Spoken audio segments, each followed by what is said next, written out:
guys, my name is Pioneer DJ.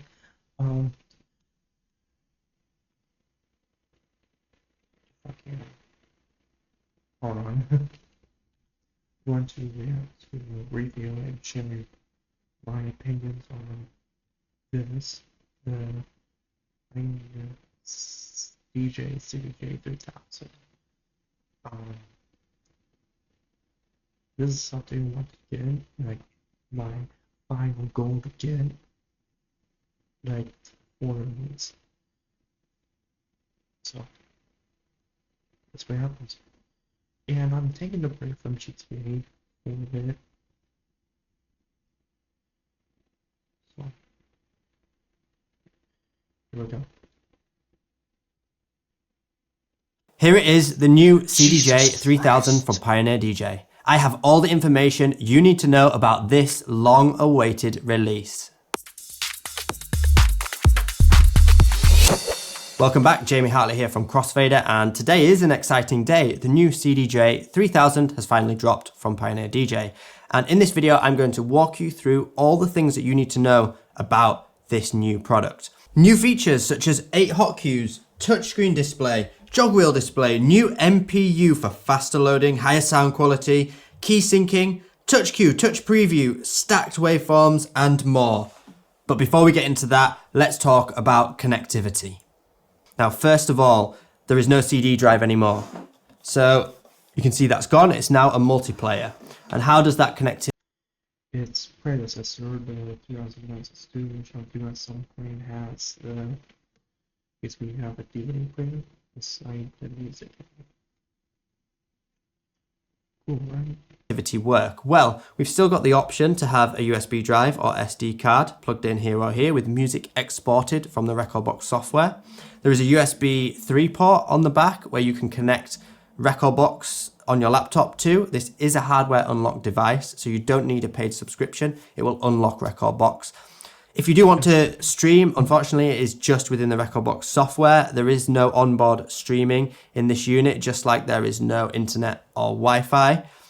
Now, I'm hoping that changes. I talk about this at the end of the video, so stick around for some thoughts around that. Moving on though, we have now a gigabit Ethernet port, so you can connect up to 6 players. You get super fast loading of tracks on players that don't have a USB plugged in and are just linked, which is a really nice new update. You can see we've got the RCA audio out and digital audio out. As you can see, there is only one audio out, so we don't have that dual layer. I know it's something a lot of people were waiting on, so I'm just making that clear right at the start for anyone that was waiting for that feature. It looks like we've just got the one layer as it stands. Now, there's also a locking IEC port as well, which is really useful. It means there's no accidental power outages with the cable being pulled out. It locks in place, which is a really important update to this product. Some additional ways you can connect. So Serato users, I know it's going to be one of the questions. Can I connect using HID? You will be able to. Upon release, it's not available yet, but yes, it is definitely coming. Also, if you use the Rekordbox app on your iPhone, you can connect that directly to the CDJs as well and play music directly from your iPhone through the CDJs using the Pro DJ link. You can also, if you've got an Ethernet port on your computer and want to use export mode of Rekordbox with Pro DJ Link, you can still do that as well using the link cable. So now that we've got connectivity covered, we need to dive into those all-important performance features, essential upgrades, and things that are going on under the hood. The first thing to notice on the new CDJ 3000 is this new 9-inch touch display. It's 150% brighter than the previous model, so hopefully that will help in any bright environments, daytime parties, daytime gigs and festivals. As you can see, we can touch anywhere on this display. So I've just loaded in the source, which is my USB drive, and I can toggle through artists, album, track, key, playlist, history, matching, and folder all down the left-hand side. You can scroll up and down like this, and scroll up and down through playlists. You can tap on a playlist to enter that playlist. I can scroll up and down, and now you can see we have a preview waveform, which is really useful. I mean, honestly, I'll just use the, it's right here, it's basically like the, scroll button.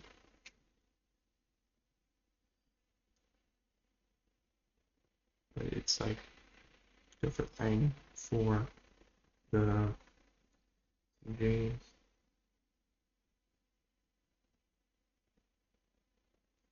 Yeah, so there you go. This is a new feature on the CDJ 3000s. If you have the 3000s linked to your DJ mixer, if you press the Q link button on the mixer, you can now take your headphones and just hold on the preview waveform, and you might be able to hear that. And it's now previewing through the headphones. And this doesn't play out of the master channel. This is just for the DJ to listen via the link queue. That's a really neat feature. Now we could scroll up and down and just load a song in. Once the song's loaded, you can see that it's got the new 3-band colored waveform. This is taken from the latest update of Rekordbox, and it's nice to see on the display here. You can scroll in and out of the waveform as standard to make it bigger and smaller. We can change that waveform color if you prefer the original one by clicking the shortcut button. And here we have some shortcuts available. We can go back to RGB, for example, or just blue. On 3-band, there is a new option with the waveform as well. We can have it either in the left or in the center. So if I put it back to the center, you'll see the playhead is here in the center. But for example, you don't need to know what's going on here in the track. You want to know what's coming. So I could press shortcut and go left. Now you'll notice it's placed over here. And now if I zoom out, you can see much more clearly what is coming in the song rather than what has been. So that's a really small little update that some people might find really useful. Seeing as we're talking about customizing this display, if we go back to browse, you can tap on this button here to make this font size bigger and smaller, which is great. You can tap this button here to change the secondary column. So we could have the artist as a secondary column. And we can customize this. We could have our DJ play count so we can see our most popular tracks. Or you could just have it as default and show the entire track. Obviously, you can organize these playlists by BPM or key, and you just tap the top of the playlist column header, and you'll see it organizes it by BPM or key. We still have the track filter option. So underneath, if I hold this, I can edit the filters, and I can say I want to filter this playlist by the master player, so whatever is the master player, and a plus or minus 6% variation, and a similar key that will mix in key. Now if I go back off this and just tap track filter, you'll notice these are all the tracks now that will mix harmonically and are a close BPM to my current master player. So that's still there. Along the top of the screen, we have a few extra buttons now. So you'll notice we also have playlist and search. So if you're playing a song and you want to quickly go back to a playlist, you can tap here and go to your playlist column and look through your playlists. Or you could think, I know what song I want to play next, let's just search for it using the keyboard. So that's really neat to have those extra buttons here. Lastly, you can change the brightness of the screen via the I don't think the predecessor of the 3000 has the keyboard. I don't remember. I'll take a look at that sometime. shortcut menu. You can change the brightness directly there with the touchscreen. You can change the jog LCD brightness there as well. You can change things like the quantized beat value and the beat jump. How bright it is on the jog wheel. No. It's just, no. Value all within this shortcut menu. Now something really cool and new on the CDJ 3000s is the waveform and phase meter. Now there is a waveform option. What does that mean? Well, this is really cool. If I get a song playing, let's say on the opposite side, this is now the master deck, and you can see on my next deck it's showing the waveform from this playing deck. So it's showing player 1's waveform on player 2, and this means you can now use this waveform if you want as a visual reference when matching the tracks. That's a really cool feature. For this to work, obviously it needs to be linked via the link cable. All the CDJs will need to be linked to show that waveform, and it will just show the master deck. So whichever you have selected as the master, you'll see it now swaps over to the opposite side. I might just DJing like international foreign DJs like Dan Mouse, Marshall Garrett's, Afrojack. They have 4 of these, and then the mixer in the middle. So I'm guessing if I get like some type of extenders, I can have the these cables. Well, on this one to the other side, and this one to like one connected to 4 and 2 connected to 3. That's what I think. If that's not how it works, then it could be honestly. And that's a really cool feature.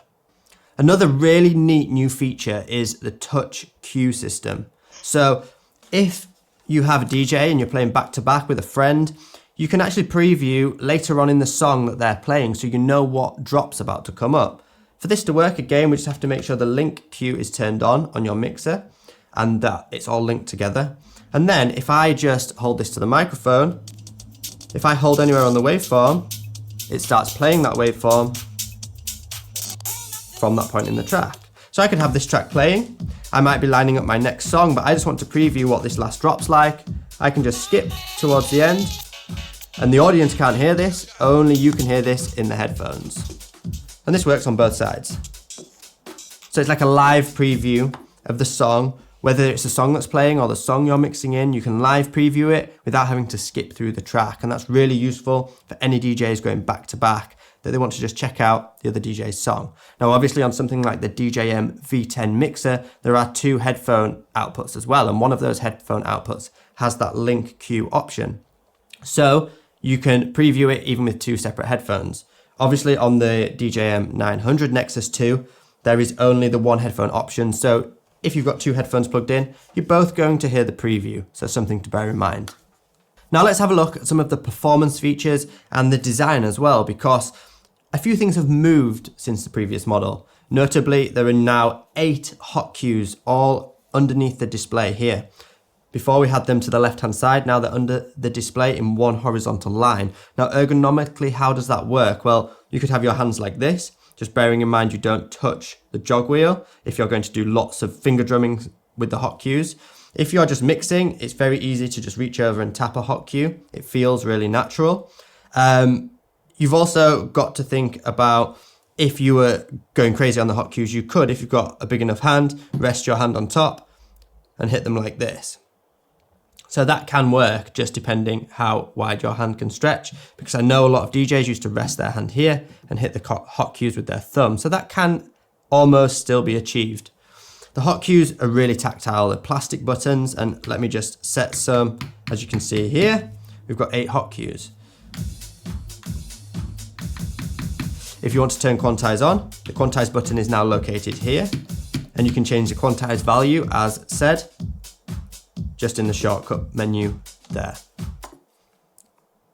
To delete the hot cues, hold this call or delete button, and it's as simple as that. These are just hot cues, they are not performance pads, so they just work as standard as a hot cue. You set a point in the track and you can jump to that point, or you can set a loop and save the loop in the hot cue bank. Moving down, we have the standard in and out loop functions, and underneath that we now have a new 8-beat auto loop. So that will automatically set an 8-beat loop, and we've also got a 4-beat loop dedicated button. You'll notice it says half and 2 times underneath. If you're on 4 beats, for example, I can press it again and it will half, and I can keep halving it, or I can double it. You'll notice the auto loops come up, the beat loops come up on the display as well. So it's a touch screen. And this is a shortcut menu that I can hide or make reappear via this toggle here. And then we now have polyrhythmic loops. So these are kind of like odd numbered loops. There's a number 2, which is page 2 on the display. And if I switch to this, I can now do a 3-beat loop, for example. 3/4 of a beat, 5 beats, so you've got all these odd numbered loops. And to exit, again, just hit the exit button as standard. Underneath that, we have the beat jump controls. Now, beat jump was...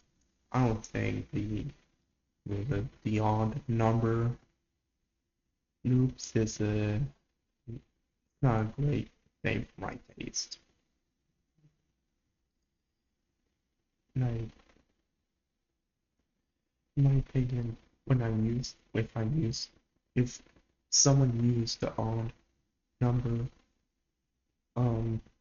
loops, sounds amateur, like does all I say. I don't know. Featured on the previous model, but this is way more tactile to have buttons rather than a touchscreen. The touchscreen is still there via the shortcut menu, so you can beat jump 4 beats left and right. You go into page 2, beat jump 64 beats, for example. However, we've now got dedicated buttons, so I can just beat jump and toggle through the song. You can do it while it's playing. Now you can see the value of the beat jump in this bottom left corner. It says beat jump 32 beats. Rather than going into the beat jump menu, to change that, what I like to use is... Oh, I need to go. Um,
this call button, if we hold call and then press beat jump, we can change the value. We can go up and down, 8 beats, 4 beats, 2 beats, 1 beat, half beat, and go back up.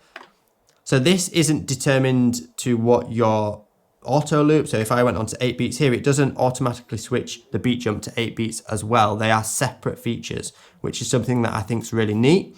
And if you've got a loop set, you can also beat jump that loop as well. So I can skip it forwards. And now you can see we're skipping the loop forwards using beat jump. As you can see, slip mode is now featured next to quantize. When I tap slip mode, the roll loops come up and I can hold the screen to loop the track, and then it will jump to where it would have been previously. We can see slip is active on the center LCD display. Hot cues will also work with slip mode on, so if I just set up a hot cue, and obviously we can pause the track, play the track, and do all the usual things that slip mode allows us to do. One of the best new features, from my opinion, is the new key shift and key syncing options. So on the touch display, we have the key shift option. This brings up a touch plus a minus, so we can shift the track up and down by semitones. And it shows you the next key that you're going to go to. I've got the Camelot notation displaying, but you can have the usual notation, like E minor, A minor, that kind of thing. You can tap the middle to reset. And this would be cool for like build-ups. You could do something along those lines. If you are about to play your next track, for example, let me just start playing this one. And I go to key shift. These tracks don't currently mix in key. Now I can start scrolling through this and trying to find the right key, and you'll notice it turns green when I need to press it to get it to the right key. So I've gone down by 2 and I go down 1 more semitone, and now these two are both at 2A and will mix in key. Now there is a much easier way to do this. I can just hit the key sync dedicated button, and you'll notice it key syncs it to the closest key. Now I had to go down 3 semitones to get it to that key to match. However, I didn't try going up, and you'll notice that we've now gone to 1A. Now, one of the downsides I would say to this is that you don't know how many steps, you don't know very easily, should I say, how many steps you've taken up or down from the original key. But Pioneer have basically used the engine inside of here to try and keep it as close as possible. If I go into key shift now, you might be able to see that it's just grayed out. There's 2 bars that are grayed out, which means I've gone down by 2 semitones, I think, or up by 2 semitones. I've gone up by 2 semitones, and if I just hit master tempo or turn key sync off, you'll notice it jumps back. So if I went up 2 semitones manually, it's the same as what we just achieved. But again, like I said, it's a bit confusing as to whether you've gone up by 2 semitones, down by 2 semitones. It doesn't have a very clear display when you hit key sync as to how many semitones it's gone up or down to then reset it if you decided to reset it. So great new feature. Just be wary that you need to be careful what you're mixing together. It always tries to keep it within 1 or 2 semitones with the new processors that are inside these CDJ 3000s. Something else that's been redesigned and redeveloped is the jog wheel. Now it looks... Hey, hold up. There is no way. How did I miss it? So, this knob right here, it's basically a manual or automatic, I'm sorry, reverse type thing. Not like when you use jog wheel, where it just go reverse like zoop, zoop. Man, how did I miss that? I mean, it was in the previous model, but yeah, mercy. Why is it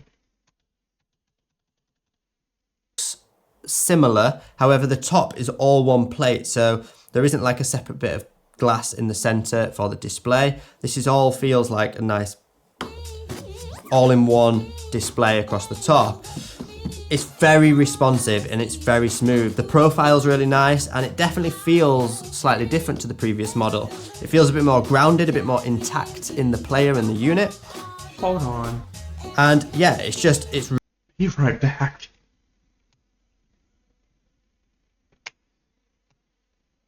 What? Okay, guys, I'm back. The keyboard got messed up. I got under control. Responsive. You can see we've got the center display now as well. So all it does is it shows the album artwork, it shows the playhead, whether you've got vinyl mode or CDJ mode turned on or off, and whether you've got slip mode on or off, and whether you've got beat sync on or off. Now, as far as I can tell from this initial release, you can't change what's in the center display. I'd love it in the future if they added the option to have your BPM in there or to be able to change what information is shown up in there. I know on other players we've got the mini waveform there and things, but from what I can see in the utilities, which I'm about to show you, you can't change what's displayed here as yet. Moving over to the utilities, if I just hold the menu button, we can see what's in the settings. Now, I would have thought there would be more settings upon release, but again, this is something that could be updated in the future. So we've got DJ setting, we've got all the standard stuff like your quantized beat value, beat jump values, the automatic beat jump value that you have it set on, how the hot cues are loaded, whether you've got hot cue color. I'm going to turn that on because it's much nicer. And then we've got things like your vinyl speed adjust, because we've just got the one knob here for touch and break. So you can have it on either touch and release, touch or just release. You can go down, we've got the display brightness, the jog LCD brightness. We've got screensaver and touch display calibration if obviously the display starts to act a bit strange. The display indicator, we've got slip flashing, on-air display, jog ring brightness, jog ring. Yeah, so you push this knob up, it's basically like a zip. You, like at one point, you saw, you that's it up, and then when you stop, it'll continue on like nothing happened. But reverse, it's just put on for reverse, and when you stop, it continues on. Indicator, so there's not much new going on here. Again, the Pro DJ link, we can choose what number the player is. We've got the system info, and we've got some more info such as the version number and serial number, etc. So there isn't much new in the utility there and in the settings. I thought you might be able to change some of those preferences in the way that this reacts, especially things like the center display. Hopefully that's coming in the future. This leads me on to how this player has been built, and one of the biggest new features, which is the MPU. It's the microprocessor that they've put into this player. It's totally different to the previous model, and it allows for much better sound, and it allows for much faster workflow, and it allows for much quicker updates are what Pioneer are saying. So let me just show you something. If I were to set loads of hot cues on this track, if I were to set some memory points, let's say, I'm going to set some memory points throughout. Now, one of the biggest things for DJs is that load time, and this is where this new MPU really shines and what it means to have a more powerful processor inside. If I have these, I would use the memory cues or what the fuck ever, so I know that that there's a build coming up, or a chorus or post-chorus or what the frick ever. So go onto a different song. Let me just find where I'm at. So we've got Drip Drab loaded. If I load a different song, now when I load this one back on, watch how fast it loads all of those hot cues. They're there. I'm ready to go. I can get to my memory point straight away. So it's instant. It's like using a laptop, which is amazing. And that is one of the biggest updates, I will say, is that was noticeable straight away. I used to hate having to wait for those hot cues to load on the previous models. And there you can see, even with high quality audio files, it's still super snappy and super fast to load all those hot cues. So that's a big plus from me. Now, this new MPU also means that you get much better sound quality. This is a first player where they have 96 kilohertz and 32-bit float. So what it does is it basically takes even tracks that aren't of that quality. It allows you to hear all the details within the music. So if there's subtle differences in some of the bass frequencies, if there's really atmospheric parts of the song, on a loud sound system, you're going to hear all of that detail because the CDJ is going to bring it all through from that digital file.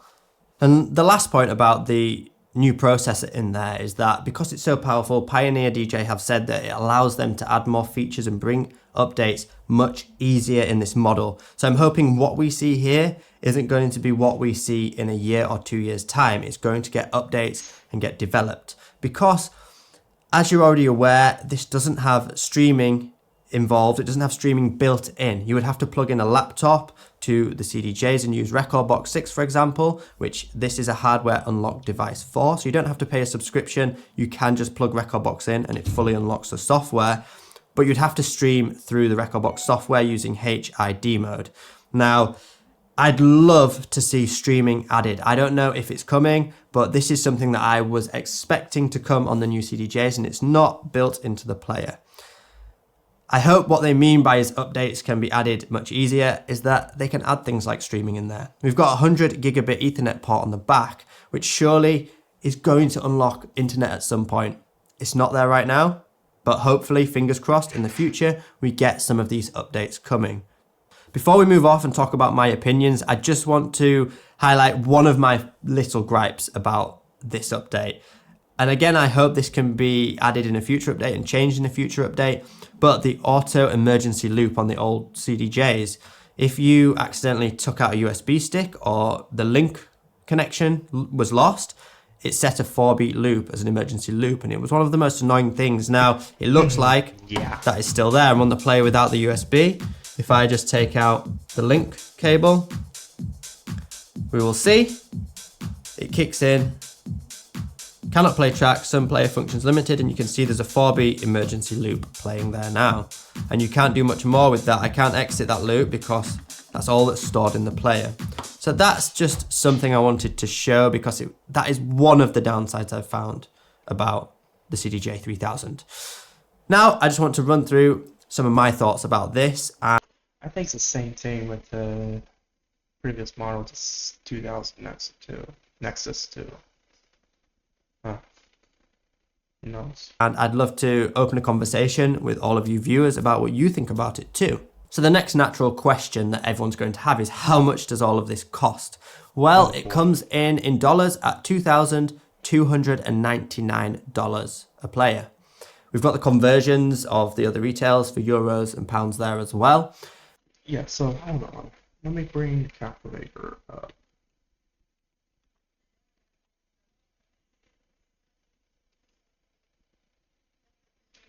So that's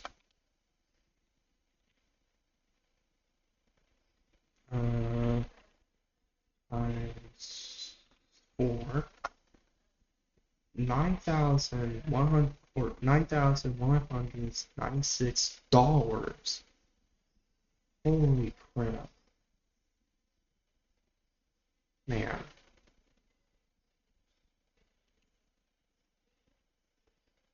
And the United Kingdom or whoever are very lucky. Bro.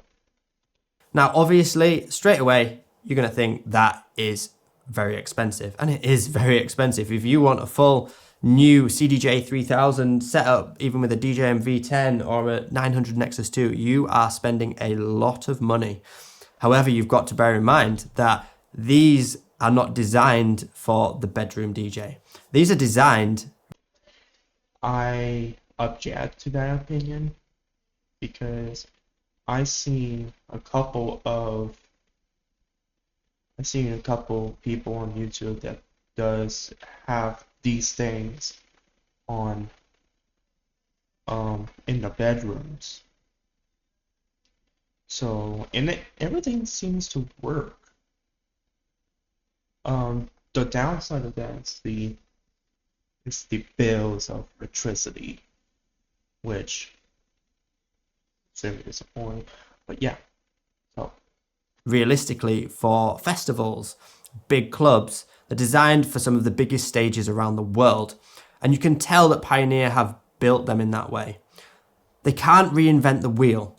They've got to just update and reiterate what is tried and tested with the Pioneer DJ CDJ range, because all of those artists that should be out working around in festivals around the world, hopefully when COVID comes to an end and festivals start again, when they're all working around the world, they want some familiarity. They don't want to have everything changed in front of them. It's got to be smaller iterations, because it's a tried and tested feel. It's a tried and tested workflow.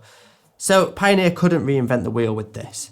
And it's definitely aimed at the clubs and the venues and the festivals purchasing them. It's not aimed at the home user to buy for their bedroom. Now, what I will say is, with this being released, it makes the XDJ XZ an amazing setup for at home. It's for America, it's XZ. Like, Z as in zebra. Because it really brings all of this to an all-in-one unit, and it makes much more sense for a home user or even a prosumer. The pros, however, the people that can afford to charge thousands and thousands of dollars or pounds for their gigs to go and play for an hour, then they can afford to spend the money on this kind of equipment, the equipment that they expect to see in front of them when they rock up to the club or festival as well. So that's something to bear in mind. I personally do think it is a very high price point, but I can see where Pioneer have priced this and potentially some of the reasoning for that.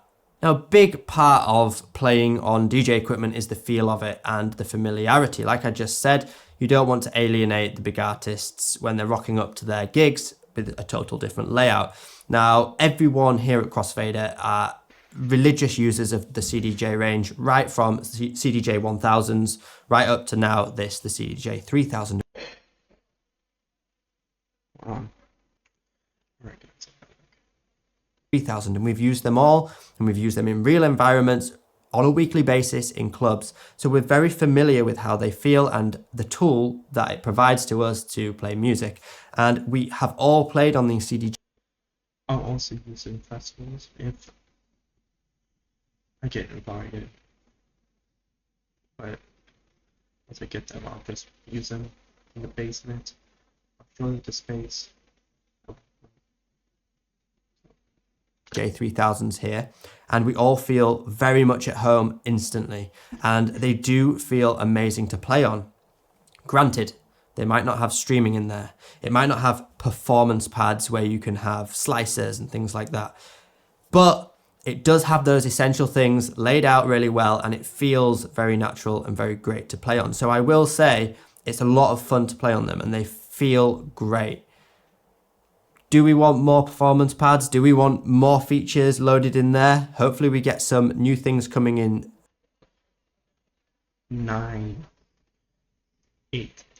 8's all we need. 8 are cute buttons.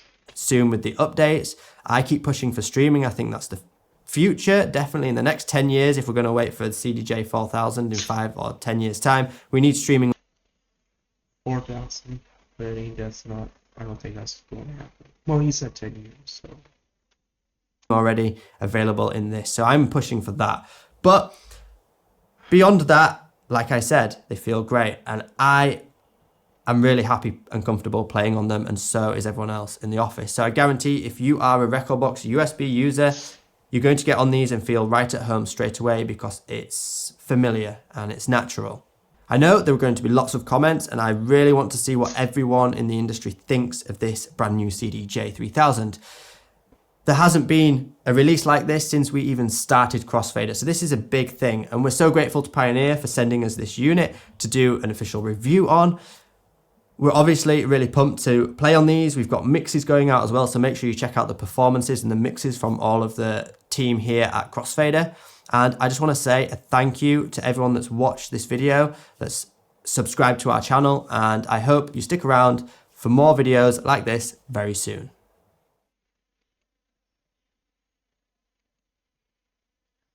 So, yeah. So, yeah. So, if you like this video, hit subscribe button, hit the bell, so you're more aware like future fields. And it would be for more in the next video, and I'll see you in the next video. Bye bye.